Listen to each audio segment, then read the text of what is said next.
যখন প্রথম প্রথম ভজন সাধন শুরু করেছিলাম তখন অধিক হচ্ছিল, অনেক হচ্ছিল, কিন্তু তারপরে হঠাৎ করে আগের মতন হয় না। আগে 16 মালা জপ করতাম, এখন ওই 4 মালাই জপ হয় টেনে টুনে। হ্যাঁ, আগে বসে বৈষ্ণবদের মুখে, প্রবক্তাদের মুখে, আচার্যদের মুখে শাস্ত্র শ্রবণ করা, সেগুলো এখন হয়ই না, টাইমই পায় না, ভগবানের সেবা করার টাইম পায় না, এখন আগের মতন যেন কিছুই হয় না। তো এগুলো কি করছে, আমাদের যে ভক্তির যে শক্তি সেটাকে ধীরে ধীরে দুর্বল করে দিচ্ছে। এ কারণে আমরা আমাদের ভগবত জীবন বা ভক্তি জীবনটাকে এগিয়ে নিয়ে যেতে পারছি না। তো এই ভক্তিটাকে কিভাবে ডেভেলপ করা যায়?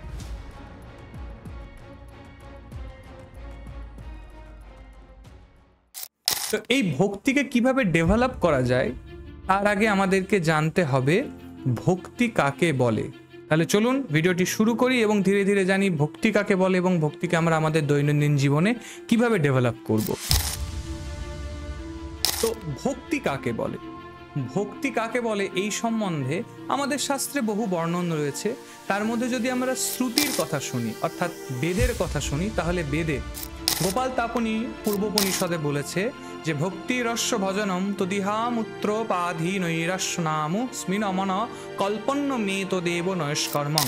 অর্থাৎ যখন মন শুধুমাত্র ভগবানে নিবিষ্ট হয় এবং সমস্ত পার্থিব্য স্বার্থ পরিচয় ও কামনা ত্যাগ করে, তখনই তা সত্যিকারের ভক্তি বা মুক্তি পথের, যা আমাদের কর্মবন্ধন থেকে মুক্তি প্রদান করে, সেটাই তখন ভক্তি নামে স্বীকৃতি লাভ করে, যখন আমরা নিঃস্বার্থভাবে ভগবানের সেবা করি।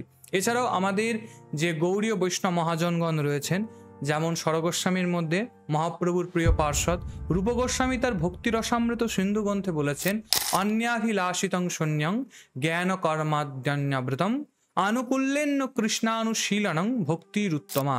শ্রীকৃষ্ণ সম্বন্ধীয় বা শ্রীকৃষ্ণের নিমিত্তে তার রুচিকর যে কোনো ক্রিয়া তাহাই ভক্তি। ওই ভক্তি জ্ঞান কর্ম আদি সম্পর্ক বিরহিত, ওকে বলে ভজন মাত্র অভিলাষযুক্ত, অর্থাৎ উত্তমা ভক্তি। মানে কৃষ্ণের রুচিকর আমরা যেগুলো করছি এবং যেখানে জ্ঞান কর্ম বিরহিত। এবার জ্ঞান কর্ম বিরহিত ইন দ্য সেন্স যে বৈদিক কর্মকাণ্ডের যে জ্ঞান বা যে কর্ম, সেগুলোকে বাদ দিয়ে কৃষ্ণ অনুশীলন বা কৃষ্ণের জন্য ভগবত জ্ঞান, কৃষ্ণের সেবার নিমিত্তে যে কর্ম, সেই কর্ম যুক্ত, কিন্তু অন্যান্য যেসব কর্মকাণ্ড রয়েছে বা অন্য কিছু রয়েছে সেগুলোকে বাদ দিয়ে যে ভক্তিটা রয়েছে সেটাকে বলছেন উত্তমা ভক্তি। অর্থাৎ যে কোনো অভিলাষ থাকবে না, মানে কোনো প্রকার পদ প্রাপ্তি, কোনো প্রকার ঐশ্বর্য প্রাপ্তির কোনো কিছু আশা থাকবে না, কেবলমাত্র ভগবানের কাছে আমরা তার ভক্তিটাই কামনা করি, সেটাই হচ্ছে উত্তমা ভক্তি।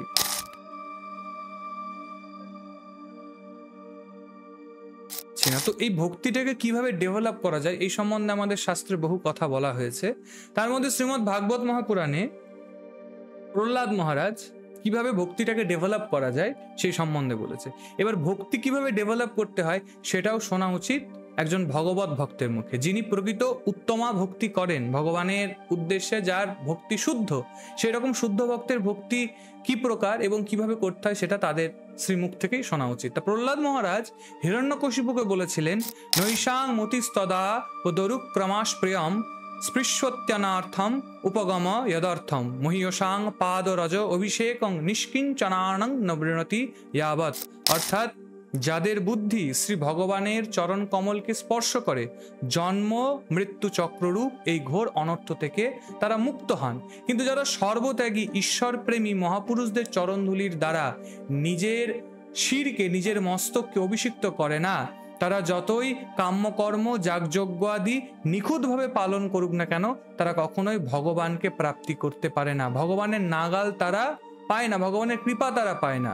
এখানে আমরা দেখতে পাচ্ছি ভক্ত প্রহ্লাদ আমাদেরকে শেখাচ্ছেন যে আমরা আমাদের ভক্তিকে কিভাবে ডেভেলপ করতে পারি, যখন আমরা আমাদের মস্তককে দৈন্যতার সহিত কোনো শুদ্ধ ভক্ত, কোনো ভগবত ভক্তের চরণধূলি দ্বারা সিক্ত করি, অভিষিক্ত করি, তখন আমাদের ভক্তিটা ডেভেলপ হয়। এছাড়াও এই ভাগবত মহাপুরাণেই নারদ মুনি ব্যাসদেবকে বলেছিলেন যে কিভাবে তিনি ভগবত ভজনের দ্বারা বা ভগবত ভক্তের ভজনের দ্বারা এই নারদরূপী দেহকে প্রাপ্ত হয়েছিলেন। তিনি বলেছিলেন ভাগবতে ব্যাসদেবকে, উচ্ছিষ্ট লেপান অনুমোদিত দ্বিজৌ সৎকৃত্যস্ম ভুঞ্জে তদপাস্তু কিলস্য এবং প্রবৃত্তস্য বিশুদ্ধ চেতস স্তবধর্ম এবাত্মরুচি প্রজায়তে। অর্থাৎ সেই সকল পূর্বে যিনি নারদ মুনি, তিনি পূর্বে দাসীপুত্র ছিলেন পূর্বজন্মে, তা সেই দাসীপুত্র জন্মে তিনি সাধুদের উচ্ছিষ্ট প্রসাদের, তাদের অনুমতিতে তাদের উচ্ছিষ্ট প্রসাদের সেবা করেছিলেন, তাই তিনি এরকম সিদ্ধ দেবর্ষি দেহ বা দেবর্ষি পদকে প্রাপ্ত হয়েছিলেন। তাহলে আমরা দেখতে পাচ্ছি এই জন্য আচার্যগণ বলেন ভক্ত পদ ধুলিয়ার, ভক্ত পদ জল, ভক্তের ভুক্তাবশেষ ভজনের এই 3 মহাবল। আমরা আমাদের ভক্তিকে কিভাবে ডেভেলপ করব, আমাদের শুদ্ধ ভক্তি, আমাদের সাত্ত্বিক ভক্তিকে কিভাবে ডেভেলপ করব, না ভক্তের পাদ ধৌত জলের সেবা করা, ভক্তের উচ্ছিষ্ট প্রসাদের সেবা করা এবং ভক্তের চরণ ধুলিকে নিজ মস্তকে ধারণ করা। এটাই আমাদের ভক্তিকে আরো পবিত্র, আরো আমাদের ভক্তিকে শক্তিশালী করে তুলবে, যার দ্বারা আমরা ভগবানকে প্রাপ্তি করতে পারবো, ভগবত্তাকে লাভ করতে পারবো। এটা আমরা বহু ক্ষেত্রেও, বহু আচার্যগণের জীবনীতে, বহু ভক্ত চরিত্র আমরা দেখে থাকি যে তারা কিভাবে অন্যান্য ভগবত ভক্তদের সেবা করে ভক্তি লাভ করেছে। যেমন পরশ পাথর হয়, পরশ পাথরকে তুমি যাতেই স্পর্শ করাও না কেন সেটাকে সোনা করে দেয়। ভক্তও ঠিক পরশ পাথরের মতন, ভক্তের যখন সংস্পর্শে আসবা, ভক্তের চরণধুলি, ভক্তের উচ্ছিষ্ট প্রসাদ, ভক্তের চরণ ধৌত জলের তুমি সেবা করবে, ভগবান তখন প্রসন্ন হবেন। ভগবান নিজেও বলেন অহম ভক্ত পরাধীনম, আমি আমার ভক্তের অধীন। তাই যে আমার ভক্তকে ভালোবাসবে তার প্রতি আমার ভক্তিটা অধিক হবে।